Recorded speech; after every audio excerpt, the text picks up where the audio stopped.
You have been trained to see your garden as a battle for sunlight. Every decision you have ever made about where to plant, what to grow, and which corner of your property is worth cultivating has been filtered through one question. How much direct sun does it get? You orient raised beds by compass bearing.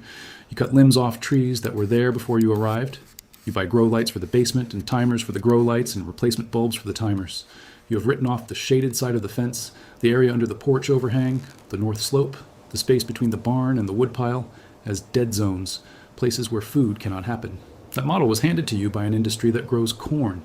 It was never designed for someone trying to feed a family from a third of an acre with a structure on every side, casting shadow before 9 in the morning. It was never designed for you. The 12 plants in this video do not need what you were told every plant needs. They were producing food for human beings in low light and deep shade for thousands of years before a seed company ever printed the words "full sun required" on a packet. The cost to start all 12 of them from seed, direct sown into the ground with no amendments and no preparation beyond clearing the debris, is somewhere between $8 and $15 total, depending on where you source. Some of them you may already have, growing on your property and calling weeds. The Aztecs grew more than half of their continuous harvest vegetables in the deliberate shadow zones of their chinampas, where taller crops blocked lower beds for the majority of the growing day. And they did this by design, not by accident. The monks of medieval European monasteries cultivated their primary food and medicine gardens almost entirely within walled stone enclosures, where direct sunlight arrived late, left early, and never covered the full garden at once. And those gardens fed communities of hundreds through winters that would empty a modern supermarket in a week. The indigenous peoples of the Pacific Northwest built multi-layered food forests where most of the edible understory plants never saw unobstructed sky at all. And those understory plants were among the most reliable caloric sources in the entire system, available when the open field crops had failed. Nikolai Vavilov, the Russian botanist who spent the years between 1916 and 1933 cataloging crop genetic diversity across 5 continents, noted repeatedly that the most vigorous and productive food plant specimens he encountered were growing not in open agricultural fields, but in transition zones, the broken light edges between canopy and clearing, the margins where shade and sun traded places through the day. He was looking at the wrong variable, he wrote. Sunlight quantity was the wrong measurement. Light consistency, he believed, was what the most resilient food plants had actually adapted to exploit. The reason none of that made it into the gardening books sold at the hardware store is straightforward enough to state without drama. A shade-tolerant perennial food plant that establishes itself in your soil, spreads on its own schedule, requires no synthetic amendment, and produces continuously in the conditions your land already has, is a plant that needs nothing from the commercial supply chain. You cannot sell it back to the gardener every spring. You cannot upsell the raised bed system, the full-spectrum grow light, the pH-balanced liquid fertilizer, or the drip irrigation kit. The entire architecture of modern home gardening retail is built on the premise that your growing conditions are insufficient and must be corrected with purchases. Shade-tolerant food production does not participate in that premise. It never did. It just stopped being taught. You've seen this your whole life and just never connected the dots. The dandelion pushing up through the gap between your porch steps and the foundation wall, the one that gets maybe an hour of direct sun on a clear day, is producing edible leaves from early spring until hard frost without a single input from you. The patch of wood sorrel spreading along the base of the north fence looks like something to pull. It is a continuous salad crop with a clean lemon flavor that European foragers have harvested deliberately for centuries. The nettles coming up in the damp shadow behind your compost bin are considered a superfood in every traditional food culture that ever encountered them, and they grow most densely in exactly the kind of low-light, high-moisture corner that every gardening guide has told you is hopeless. The land has been producing in those corners the entire time. The model just taught you not to look there. Here's what you need. I want to be honest with you about every number. A seed packet of spinach runs approximately $1.50 at any farm supply store or garden center, and will direct sow enough plants to cover a 4x8 bed with continuous harvest for a full season. Kale seed, same price range, same approach. Swiss chard, $1. Arugula, $1.20. Sorrel, and this one is important because it comes back every year without replanting, runs about $2 for a seed packet, and once it establishes, that packet is the last money you ever spend on salad greens from that bed. Miner's lettuce, which is one of the most shade-tolerant and cold, hardy leafy greens ever documented in North American food history, is often available for under $1 and will self-seed so aggressively that after the first year, you will never plant it again. Watercress from seed costs about $2 and will colonize any consistently damp, shaded area, including the drainage channel along the north side of a structure that you have been treating as a problem to solve. Ramps, wild garlic, Can be started from seed for $2 or divided from a single purchased bulb for $3, and once established in a shaded, moist bed, they will spread and produce every spring without any further attention from you. Nasturtium seed, $1.50, in fully edible flower and leaf, grows well in part shade and tastes better there than in full sun.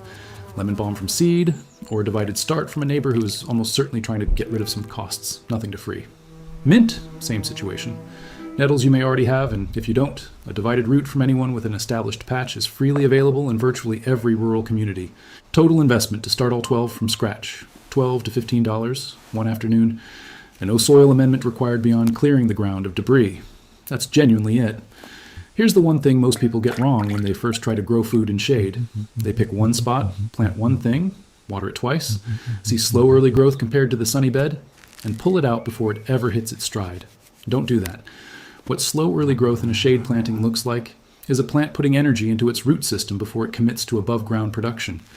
And a plant with a deep root system in a shaded, moisture-retaining bed will outproduce a shallow-rooted plant in a dry, sunny bed for the entirety of the hot season, when the sunny bed needs water every other day and the shaded bed needs water twice a week. The failure looks like a struggling seedling at week 2. The success looks like a dense, dark-leafed, bolt-resistant productive plant at week 6 that you are cutting from 3 times a week, while your neighbor's lettuce has already gone bitter and gone to seed in the July heat. Think of it like bread dough and pizza dough. Both start from the same ingredients. The one that proves slowly in a cool and undisturbed environment develops a structure and a flavor that the fast-proved version never reaches. The plant in shade is proving slowly. What it builds in those early weeks is not visible yet, but it is building. Now here is how you actually do this.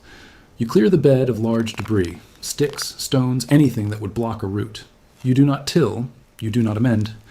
Tilling a shaded bed that already has some organic matter from fallen leaves and decomposing material destroys the fungal network in the top layer of soil that shade-tolerant plants use for moisture and nutrient uptake more heavily than sun-loving plants do. Leave the soil structure intact. Scratch the surface with a hand rake, just the top half-inch, and broadcast your seeds in a broadcast pattern, not in rows. Shade beds do not benefit from row planting.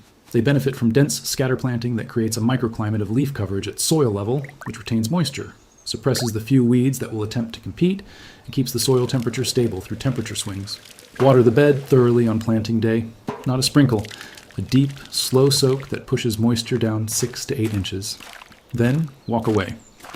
A shaded bed in most temperate climates will not need water again for 5 to 7 days after a deep initial soak. Check it by pushing your finger 2 inches into the soil. If it is cool and faintly damp at 2 inches, do not water. If it is dry at 2 inches, water deeply again. This test requires no equipment. It requires 1 finger and 30 seconds. Plant your 12 crops in loose zones rather than in strict separation. Sorrel and spinach next to each other. Miner's lettuce scattered broadly because it will find its own level. Ramps and wood sorrel in the dampest corner. Nasturtium along the edge nearest the most light.